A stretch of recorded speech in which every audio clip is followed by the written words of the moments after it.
अकबर अनपढ़ था। अकबर के शासन काल को हिंदुओं का स्वर्ण काल कहा जाता है। हुमायूं अकबर का पिता था। अकबर गद्दी पर बैठा उस समय इसकी आयु 14 वर्ष थी। 1556 में पानीपत का दूसरा युद्ध हुआ अकबर और हेमू के बीच में। अकबर का राज्याभिषेक 14 फरवरी 1556 को हुआ था। अकबर मुगल सेना पर भारी था। बैरम खां ने हेमू को मार दिया था। दिल्ली की गद्दी पर बैठने वाला अंतिम हिंदू शासक हेमू था। हेमू का मकबरा पानीपत में है। 1501 से लेकर 1560 तक अकबर के जीवन पर बैरम खां का प्रभाव पड़ा। खान ए खाना की उपाधि अकबर ने बैरम खां को दी थी। बैरम खां की मृत्यु 1560 ईस्वी में पाटन गुजरात में हुई थी। 1562 में अकबर ने आमेर पर आक्रमण किया और आमेर का राजा भारमल था। आमेर के राजा भारमल ने अकबर की अधीनता स्वीकार कर ली और अकबर की शादी हारका भाई बेगम से कर दी। जजिया को दोबारा शुरू औरंगजेब ने किया था। अकबर हज की यात्रा करता था। 1569 में अकबर के घर पुत्र का जन्म होता है। अकबर के पुत्र का नाम सलीम था। अकबर सलीम को प्यार से शेखू बाबा कहकर पुकारता था। शेखू सलीम चिश्ती अकबर के समकालीन थे। 1562 में अकबर ने दास प्रथा को समाप्त कर दिया। 1563 में तीर्थ यात्रा से कर हटा दिया। अकबर हिंदुओं से प्यार करता था। 1564 में अकबर ने जजिया को समाप्त कर दिया। जजिया एक कर था जो गैर मुस्लिमों से लिया जाता था। अकबर ने एक बार जजिया को समाप्त कर दिया पर अनपढ़ होने के कारण फरमान जारी नहीं कर पाया। 1571 में अकबर ने फतेहपुर सीकरी का निर्माण करवाया था। अकबर ने अपने बेटे सलीम होने की खुशी में फतेहपुर सीकरी का निर्माण करवाया था। 1575 में अकबर ने इबादत खाना का निर्माण करवाया था। अकबर हिंदुओं का त्यौहार मनाता था। अकबर के दरबार में 9 रत्न रहते थे। बीरबल अकबर के महान बनाने का सबसे ज़्यादा योगदान बीरबल का था। बीरबल का रंग महल मुदिया गांव यमुनानगर में बीरबल का छन्ना नारनौल में इंद्रगढ़ में है।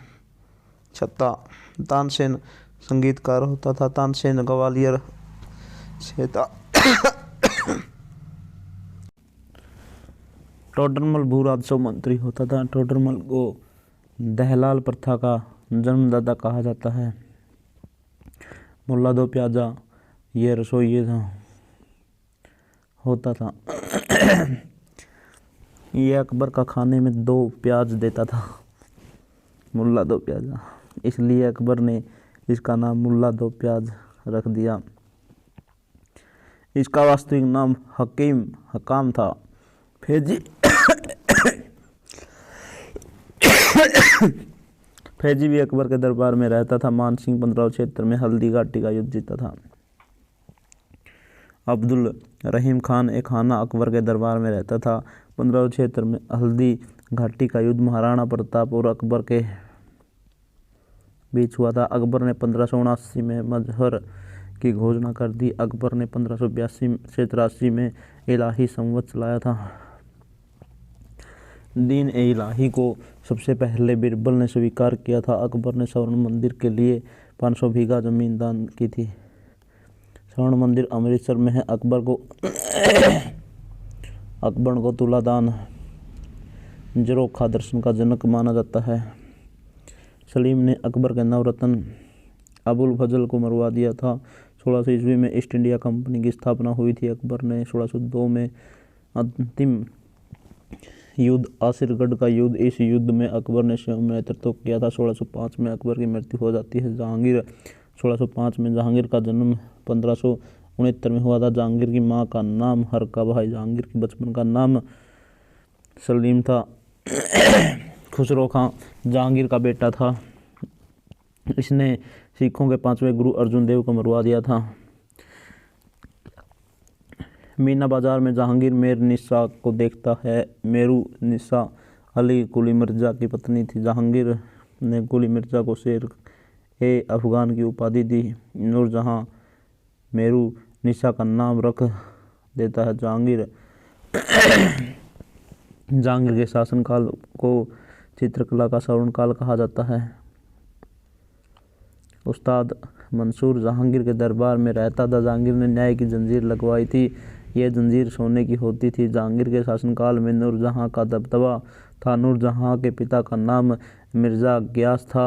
नूरजहां की मां का नाम अस्तम बेगम था। अपने पिता को नूरजहां ने इमाद-उद-दौला की उपाधि दे दी। इमाद-उद-दौला के मकबरे में सबसे पहले सेंट पिटूरा पत्थर का प्रयोग हुआ। अस्मत बेगम ने सबसे पहले गुलाब से इत्र सेंट बनाया था। जहांगीर के दरबार में 1608 में कैप्टन विलियम हॉकिंस आया था। इसने जहांगीर से फारसी भाषा में बात की थी। जहांगीर ने खुश होकर इसे 400 नलात दिए थे। 1615 सर टॉमस रो आया था। 1627 में जहांगीर की मृत्यु हो गई। जहांगीर का मकबरा शहादरा लाहौर में है। जहांगीर के बाद राजा बनता है शाहजहां। 1627 से 1658। शाहजहां के बचपन का नाम खुर्रम होता है। इसके बचपन अकबर के पास बीता था। शाहजहां ने अपनी राजधानी दिल्ली को बनवाया था। शाहजहां की सबसे प्रिय पत्नी मुमताज होती थी। 1631 में मुमताज महल की मृत्यु हो जाती है। 1631 में मुमताज महल की मृत्यु हो जाती है। शाहजहां ने मुमताज की याद में ताजमहल बनवाया था। ताजमहल आगरा में है। मुमताज महल ऐसी रानी थी जिसको 2 बार दफनाया गया था। ताजमहल को उस्ताद ईसा और उस्ताद अहमद लाहौरी ने बनवाया था। सेंट पीटर्स पत्थर का प्रयोग सबसे ज़्यादा ताजमहल में हुआ था। शाहजहां ने ताजमहल को बनाया, उन सबके हाथ कटवा दिए थे। शाहजहां ने मयूर सिंहासन का निर्माण करवाया।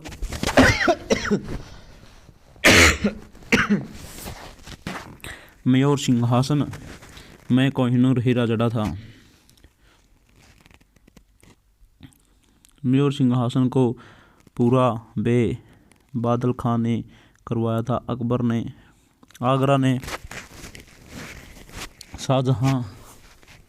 आगरा में शाहजहां ने मोती मस्जिद का भी निर्माण करवाया था। आगरा में जामा मस्जिद का निर्माण शाहजहां की बेटी जहां आरा ने करवाया था। भवन निर्माण का शासनकाल शाहजहां के शासनकाल में को कहा जाता है। शाहजहां ने दिल्ली में लाल किला, जामा मस्जिद, मोती मस्जिद, ताजमहल का निर्माण करवाया था। शाहजहां का बेटा दारा शिकोह था। दारा शिकोह सबसे पढ़ा लिखा राजा था। 4 बाग शैली का जन्मदाता शाहजहां को कहा जाता है। औरंगजेब 1658 से 1707 ईस्वी में औरंगजेब मुगल वंश का सबसे शक्तिशाली राजा था। मीर मोहम्मद हकीम औरंगजेब के गुरु का नाम था। औरंगजेब सुन्नी मुसलमान था। औरंगजेब का जन्म 1618 ईस्वी में हुआ था। औरंगजेब के बचपन का नाम आलमगीर था। औरंगजेब ने सभी त्योहारों पर प्रतिबंध लगा दिया था। औरंगजेब की सेना में सबसे ज़्यादा हिंदू सेनापति रहते थे। इसने 1679 में जजिया को दोबारा प्रारंभ कर दिया था। सिखों के 9वें गुरु तेग बहादुर जी को मरवा दिया था।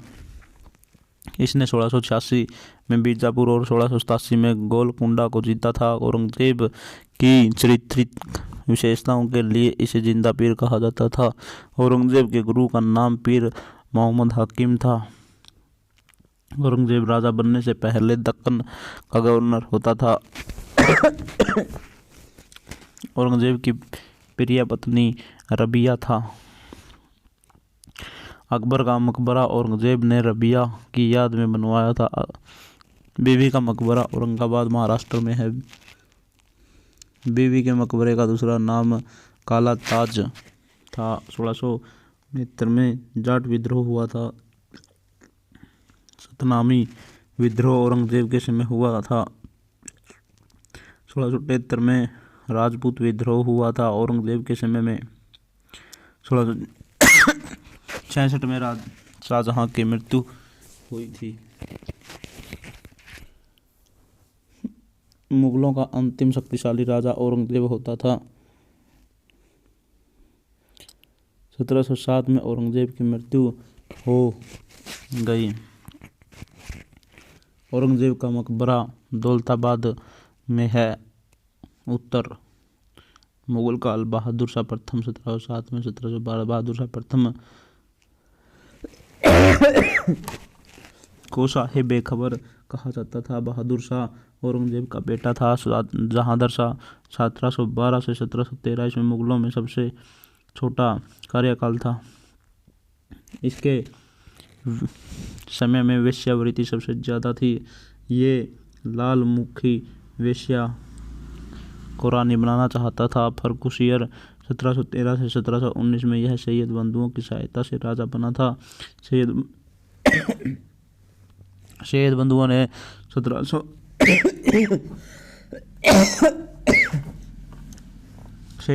1719 में फर्रुखसियर को मार दिया था।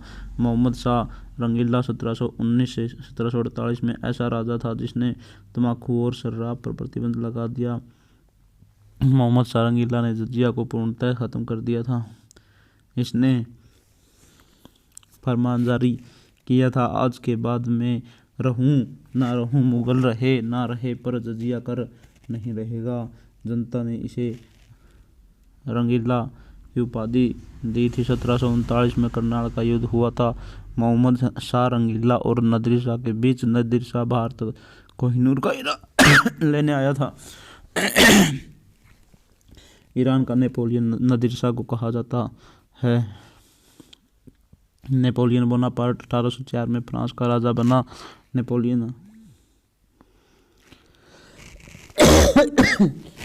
के जीवन का अंतिम युद्ध 1805 में वाटरलू का युद्ध हुआ था। भारत से कोहिनूर का हीरा नादिर शाह ले गया था। अहमद शाह अब्दाली 1748 से 1754 तक रहा था। अहमद शाह अब्दाली ने पानीपत का युद्ध भी लड़ा था। आलमगीर द्वितीय 1754 से 1759 तक। आलमगीर प्रथम औरंगजेब था। 1757 प्लासी का युद्ध बंगाल नवाब सिराजुद्दौला और रॉबर्ट क्लाइव के बीच हुआ था। सिराजुद्दौला हार गया था। फूट डालो राजकरो की नीति रॉबर्ट क्लाइव ने चलाई थी। शाह आलम द्वितीय 1759 से 1806 तक। इसके समय में बक्सर का युद्ध हुआ। इलाहाबाद की संधि आलम शाह द्वितीय के समय हुई थी। अकबर द्वितीय 1806 से 1837 तक। राजा राम मोहन राय को राजा की उपाधि अकबर द्वितीय ने दी थी।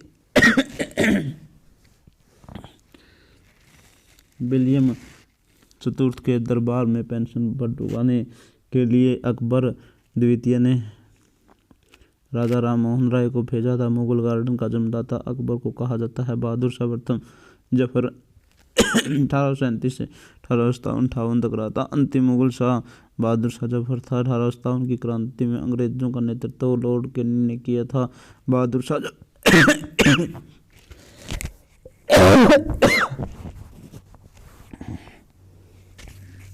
जफर ने 1857 की क्रांति में भारत का नेतृत्व किया था। बहादुर शाह जफर को हुमायूं के मकबरे से गिरफ्तार किया गया था।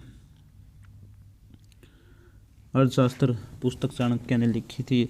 प्राचीन भारत में चंद्रगुप्त मौर्य जनगणना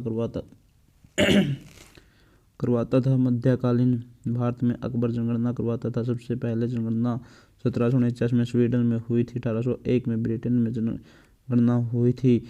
दशकीय जनगणना की शुरुआत 1870 में अमेरिका में हुई थी। 1872 में लॉर्ड मेयो के समय भारत में जनगणना हुई थी। 1881 में पहली नियमित जनगणना हुई थी। यह लॉर्ड रिपन के समय हुई थी। लॉर्ड रिपन को स्थानीय स्वशासन का जनक कहा जाता है। इसे उदारवादी रिपन भी कहा जाता है। 1921 को महान विभाजक वर्ष कहा जाता है। इसमें 76 लाख लोगों की कमी हो गई थी। 1951 में को विस्फोट वर्ष कहा जाता है। भारत की जनसंख्या 2011 के अनुसार 121 करोड़ थी। भारत विश्व में 2.4 क्षेत्रफल पर फैला हुआ था। भारत में विश्व की 17.5 प्रतिशत जनसंख्या निवास करती थी। अनुच्छेद 240 में जनसंख्या का वर्णन है। यह संघ सूची का विषय यह 7वीं अनुसूची में है। भारत की जनसंख्या में 51.47 पुरुष और 49.53 महिला हैं। भारत का लिंग अनुपात 943 है। हरियाणा की जनसंख्या का घनत्व 382 है।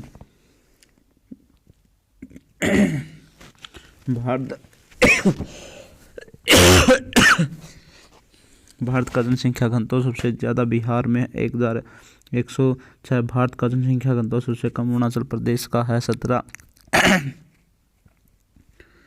भारत में 73% साक्षरता दर है। केरल सबसे ज़्यादा साक्षरता है 92%। बिहार सबसे कम है 62%। भारत का दशकीय वृद्धि दर 17.7% है। जनसंख्या में सबसे बड़ा राज्य उत्तर प्रदेश है। जनसंख्या में सबसे छोटा राज्य सिक्किम है। लिंगानुपात सबसे ज़्यादा केरल का है 1084। लिंगानुपात सबसे कम हरियाणा का 879। सबसे ज़्यादा दशकीय वृद्धि मेघालय में हुई थी। सबसे कम दशकीय वृद्धि नागालैंड में हुई थी। संघ सूची के विषय पर कानून बनाने का अधिकार केंद्र सरकार के पास होता है। राज्य सूची पर कानून बनाने का अधिकार राज्य सरकार के पास होता है। समवर्ती सूची पर कानून राज्य सरकार और केंद्र सरकार दोनों बना सकती है।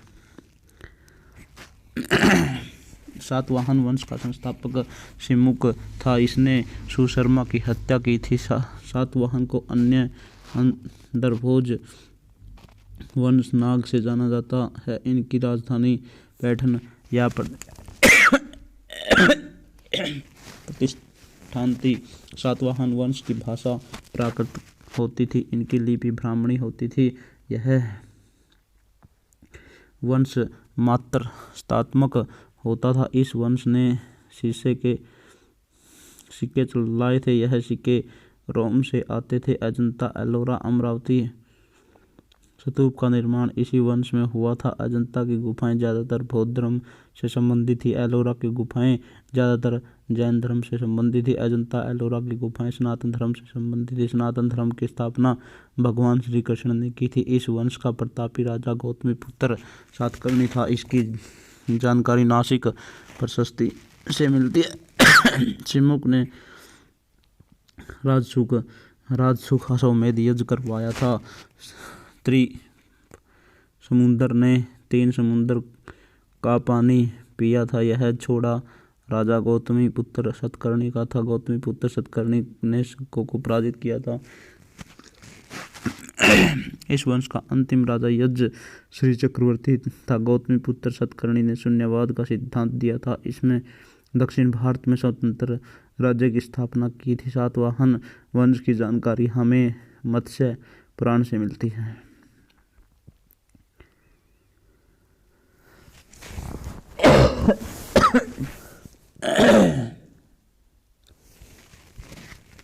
सबसे पहले हिंद यवन आक्रमण भारत पर डेमेट्रियस ने आक्रमण किया था। 190 ईसा पूर्व किया था। पंजाब को जीता था। इस वंश का सबसे प्रतापी राजा मिनांडर होता था। सबसे पहले सोने के सिक्के इंडो ग्रीक शासकों ने चलाए थे।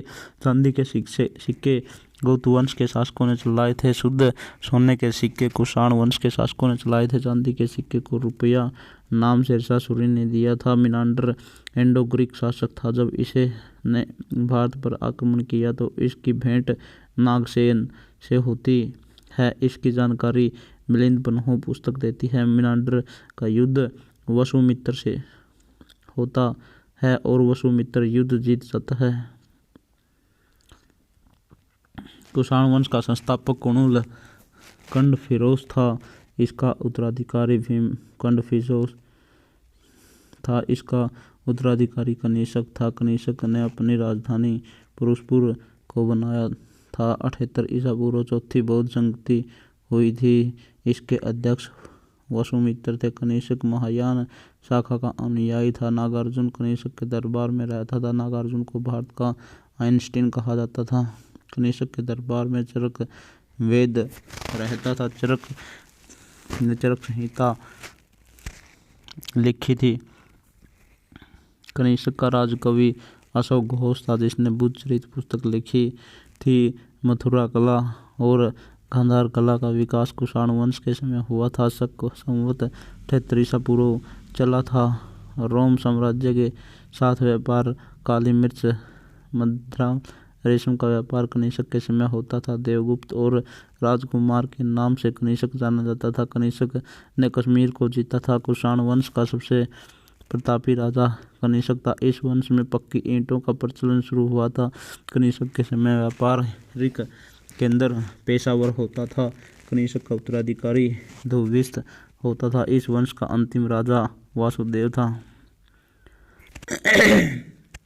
प्रस्तावना कम से कम शब्दों में संविधान के बारे में जानकारी देना ही प्रस्तावना है। प्रस्तावना किसी भी देश का चरित्र बताती है।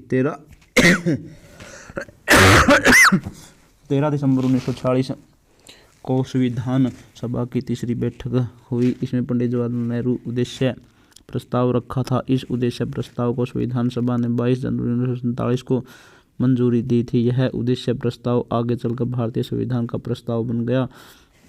प्रस्तावना को संविधान की आत्मा कहा जाता है। प्रस्तावना को संविधान का परिचय पत्र N.A. पालकी वाला ने कहा। प्रस्तावना को राजनीतिक जन्मपुत्री के मुंशी ने कहा था। हमने प्रस्तावना अमेरिका से ली है। प्रस्तावना की भाषा ऑस्ट्रेलिया से ली है। प्रस्तावना की शुरुआत होती है, हम भारत के लोग भारत को प्रभुत्व संपन्न समाजवादी पथनिरपेक्ष लोकतांत्रिक गणतंत्र। प्रस्तावना के 3 प्रकार के न्याय हैं, सामाजिक, राजनीतिक और आर्थिक न्याय। प्रस्तावना में 5 प्रकार की स्वतंत्रता में बताया गया। अभिव्यक्त, उपासना, विचार, विश्वास और धर्म की स्वतंत्रता।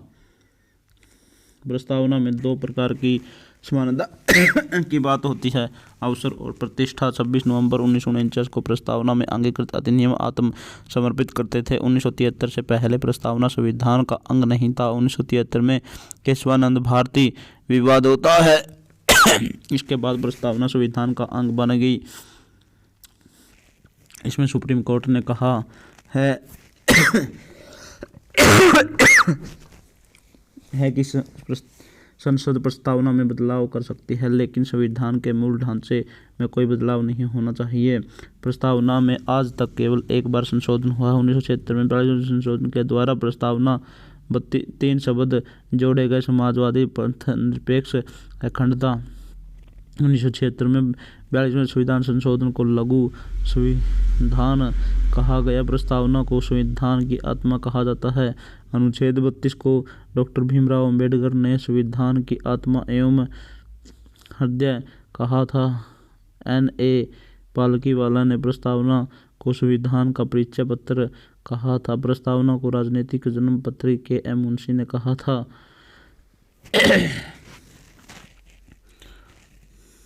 13 दिसंबर 1946 को उद्देश्य प्रस्ताव रखा गया।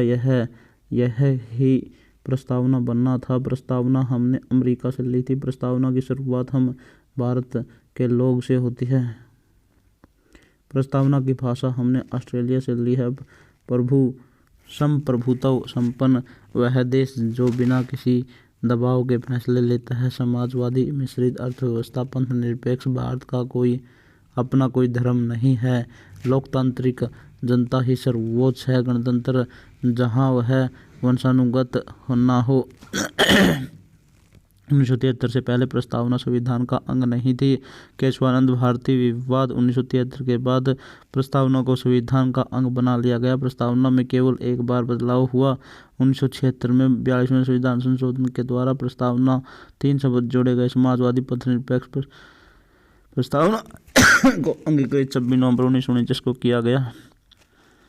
1908 में जज किंग्सफोर्ड इसकी बग्घी पर खुदीराम बोस और फुल्लू चाकी ने बम फेंकने का प्रयास किया था। सबसे कम उम्र पर फांसी चढ़ने वाले भारतीय खुदीराम बोस था। 1909 में पार्लियामेंट सुधार हुआ। इसने मुसलमानों को पृथक चुनाव लड़ने की आज़ादी दी। इसके तहत सत्येंद्र नाथ प्रसाद को वायसराय की कार्यकारिणी में जगह दी गई। इसके तहत केसी गुप्ता सैयद हुसैन को भारत परिषद में जगह मिली। 1911 में दिल्ली दरबार लगा। इसमें जॉर्ज पंचम और महारानी मैरी भारत आई। दिल्ली दरबार में राजधानी परिवर्तन की घोषणा हुई। दिल्ली दरबार में बंगाल विभाजन को रद्द कर दिया गया। दिल्ली दरबार में रविंद्रनाथ टैगोर ने स्वागत गीत जन गण मन गाया। 1 अप्रैल 1912 को दिल्ली भारत की राजधानी बनी थी। हार्डिंग की बग्घी पर बम फेंकने की योजना रास बिहारी बोस ने बनाई थी। 1913 में सैन फ्रांसिस्को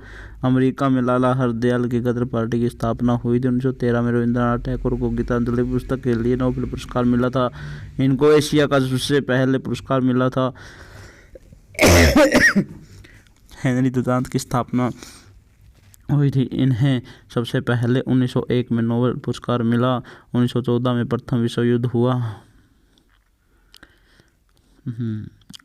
1914 में ताना भगत आंदोलन चला था। इसके संस्थापक जतरा भगत थे। यह आदिवासियों का पहला आंदोलन था। यह आंदोलन महाराष्ट्र और झारखंड में सबसे ज़्यादा फैला था। 1914 में काया प्रकरण द्वारा यह एक समुद्री जहाज़ था। इसको बाबा गुरदत्त सिंह ने किराए पर लिया था। इसमें 376 यात्री थे। यह जहाज़ कनाडा जा रहा था। कनाडा की सरकार ने इस जहाज़ को उतरने के लिए मना कर दिया, जिसके कारण यात्रियों की रास्ते में ही मृत्यु हो गई। 9 जनवरी 1915 को महात्मा गांधी अफ्रीका से वापस भारत आए। इसलिए हम 9 जनवरी को प्रवासी भारतीय दिवस मनाते हैं। 1893 में महात्मा गांधी अफ्रीका गए। अब्दुल्ला नामक व्यक्ति का केस लड़ने के लिए 1893 में श्रीमती एनी बेसेंट भारत आई। 1893 में स्वामी विवेकानंद शिकागो गए थे। महात्मा गांधी को सेना में भर्ती करने वाला सर्जेंट कहा जाता है। इस भर्ती का विरोध पंडित नेकीराम शर्मा ने किया था। पंडित नेकीराम शर्मा का जन्म 4 सितंबर 1887 को बेलुआ गांव रोहतक में हुआ था। वर्तमान में केलगा गांव भिवानी में है। 1915 में अंग्रेज सरकार ने महात्मा गांधी को केसर हिंद की उपाधि दी।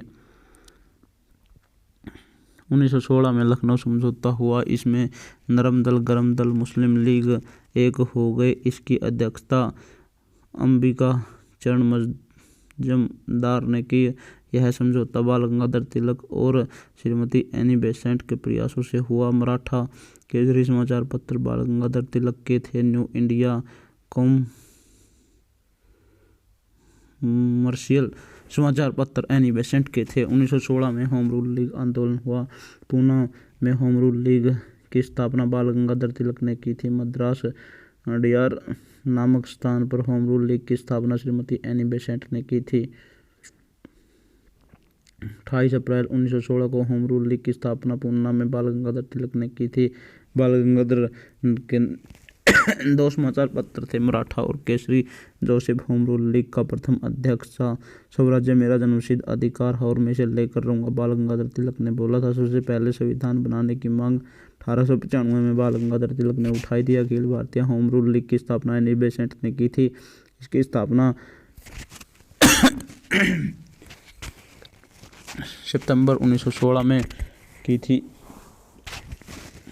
इसकी स्थापना मद्रास अडियार नामक स्थान पर की। श्रीमती एनी बेसेंट का संबंध आयरलैंड से था। यह आयरिश महिला थी। यह 1897 में भारत आई थी।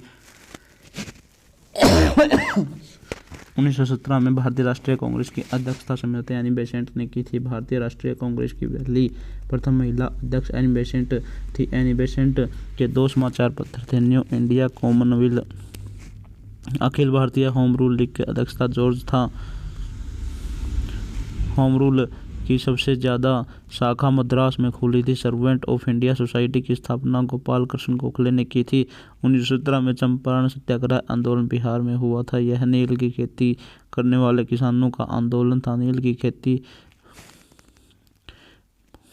20 हिस्से पर करना अनिवार्य था। इसको तीन कठिया प्रथा भी कहा है। चंपारण सत्याग्रह में राजकुमार शुक्ला ने महात्मा गांधी को बुलाया था। महात्मा गांधी का भारत में पहला सफल आंदोलन 1917 में चंपारण सत्याग्रह आंदोलन था। 1917 में ब्रिटेन की संसद में अगस्त घोषणा हुई। यह घोषणा मोंटेग्यू चेम्सफोर्ड ने की थी। इसमें कहा गया कि भारतीयों को अधिक प्रतिनिधित्व दिया जाएगा। 1918 में खेड़ा आंदोलन हुआ। यह किसानों का आंदोलन था। इस आंदोलन में महात्मा गांधी का साथ सरदार वल्लभ भाई पटेल ने दिया था। 1918 में अहमदाबाद आंदोलन हुआ। यह मिल मजदूरों का आंदोलन था। इसमें महात्मा गांधी का साथ अनुसूया बेन पटेल ने दिया था। 1918 में अहमदाबाद आंदोलन में महात्मा गांधी पहली बार भूख हड़ताल पर बैठे थे। अहमदाबाद आंदोलन गांधी का लगातार तीसरा सफल आंदोलन था। 1918 में प्रथम विश्व युद्ध समाप्त हुआ। 1919 में रोल्ट एक्ट पास हुआ। इसे काला कानून भी कहा जाता है। 6 अप्रैल 1919 को देशव्यापी हड़तालें हुई। 10 अप्रैल 1919 को महात्मा गांधी को पलवल से गिरफ्तार किया गया। यह भारत में महात्मा गांधी की पहली गिरफ्तारी थी। जलियांवाला बाग हत्याकांड 13 अप्रैल 1919 को हुआ। इसमें पंजाब के दो लोकप्रिय नेता डॉक्टर सत्यपाल और सैफुद्दीन किचलू को शक के आधार पर गिरफ्तार कर लिया गया। लाला हंसराज नामक गद्दार व्यक्ति ने अंग्रेजों को सूचना दे दी कि भारतीय आपके विरुद्ध जलियांवाला बाग में योजना बना रहे हैं। जनरल डायर को गोली शहीद उधम सिंह ने मारी थी। जलियांवाला बाग हत्याकांड के बाद रविंद्रनाथ टैगोर ने नाइट की उपाधि वापस लौटा दी। वायसराय कार्यकारिणी का सदस्य शंकर जी ने इस्तीफा दे दिया। जलियांवाला बाग हत्याकांड के बाद CF एंड्रूज ने जानबूझकर की गई क्रूर हत्या की संज्ञा जलियांवाला बाग हत्याकांड की जांच करने के लिए हंटर समिति का गठन किया गया। 1919 में मॉन्टेग्यू चेम्सफोर्ड सुधार हुआ। इसमें सिखों को पृथक चुनाव प्रणाली दी गई। 1919 में खिलाफत आंदोलन मोहम्मद अली और शौकत अली ने चलाया। इस आंदोलन का अध्यक्ष महात्मा गांधी को बनाया गया। खिलाफत आंदोलन को महात्मा गांधी ने असहयोग आंदोलन का नाम दिया। असहयोग आंदोलन की रूपरेखा महात्मा गांधी ने तैयार की। 1 अप्रैल 1920 को असहयोग आंदोलन चला। 1 अगस्त 1920 को बाल गंगाधर तिलक की मृत्यु हो गई। 1921 में प्रिंस ऑफ वेल्स भारत आया। इसको काले झंडे दिखाकर इसका विरोध किया गया। 5 फरवरी 1922 को चौरी चौरा की घटना के कारण असहयोग आंदोलन वापस ले लिया। अंग्रेजों ने महात्मा गांधी को जेल में डाल दिया। सैयद वंश खिजर खां 1414 से 1421 में सैयद वंश के संस्थापक खिजर खां ने तुगलक वंश का अंत किया। तुगलक वंश का अंतिम राजा नसीरुद्दीन मोहम्मद बिन तुगलक था। खिजर खां तैमूर लंग का सेनापति था। खिजर खां सैयद वंश का सबसे प्रतापी राजा था। खिजर खां ने सैयद वंश के लाला की उपाधि ले ली। यह भारत से कार इकट्ठा करता था और तैमूर के बेटे शाहरुख को भेजा करता था। मुल्तान और लाहौर पर खिजर खां का कब्जा था। यह एकमात्र ऐसा वंश था जो शिया मुसलमान का अनुयायी था। खिजर खां का मकबरा सोनीपत में है। मुबारक शाह 1421 से 1434 तक राजा बनते ही इसने मुबारकाबाद शहर की स्थापना की। यामनी अहमद सरहिंद मुबारक शाह के दरबार में रहता था। मुबारक शाह के दरबार में हिंदुओं का वर्णन मिलता है। मुबारक बाद में उगली नदी के किनारे बसा हुआ था। मोहम्मद शाह 1434 से 1434 मोहम्मद शाह कुछ दिन के लिए राजा बना था। आलम सैयद वंश का अंतिम राजा था। शाह आलम इस वंश का अयोग्य राजा होता था। बेलोलुद्दीन ने एक बार इसको पत्थर लिखा कि मैं तेरे पर आक्रमण करने आ रहा हूँ। यह पत्थर पढ़कर आलम शाह दिल्ली छोड़कर भाग गया था, इसलिए इसे कायर राजा भी कहा जाता है। आलम शाह की मृत्यु जो क्षेत्र में बढ़ाइयों में हो गई थी। बहलोल लोधी वंश का अंत करके आया था। ये सैयद वंश का अंतिम राजा शाह आलम था। दिल्ली पर आक्रमण करने वाला पहला अफगानी शासक बहलोल लोधी था।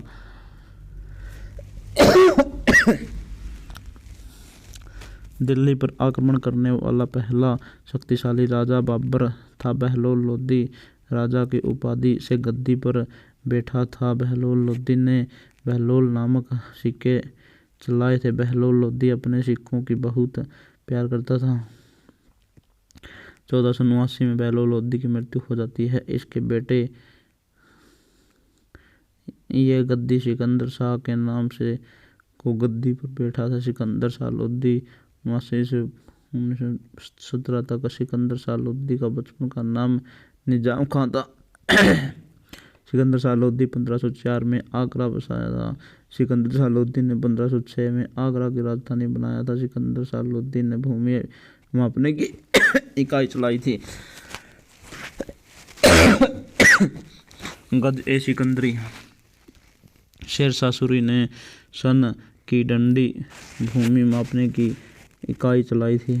ये गुलरुखी शीर्षक फारसी कविताएं लिखा करता था। संस्कृत में आयुर्वेद ग्रंथ का फारसी भाषा में अनुवाद करता था। उसे सिकंदरी।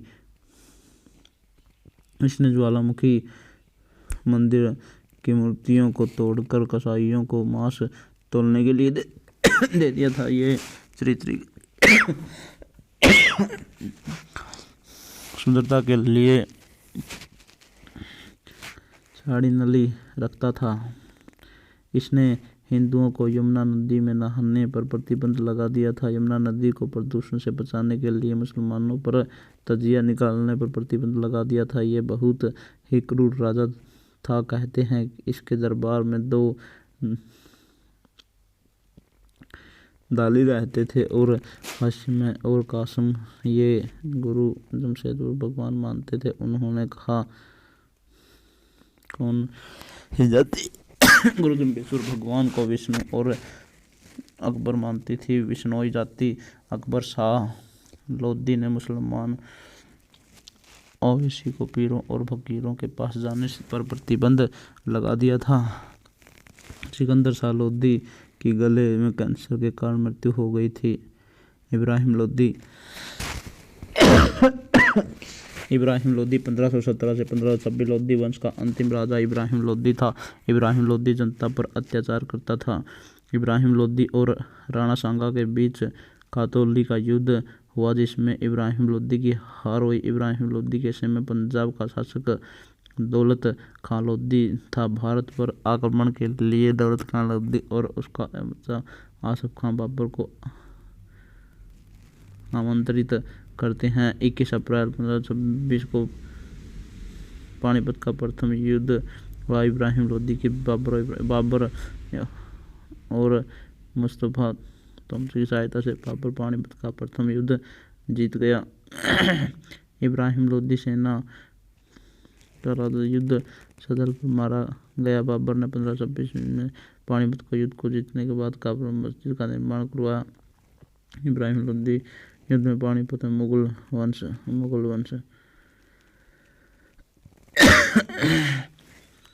हसन खां मेवात से इनको बाबर मौत के घाट उतार देता है। बाबर के 4 बेटे थे, हुमायूं, कामरान, अकबर।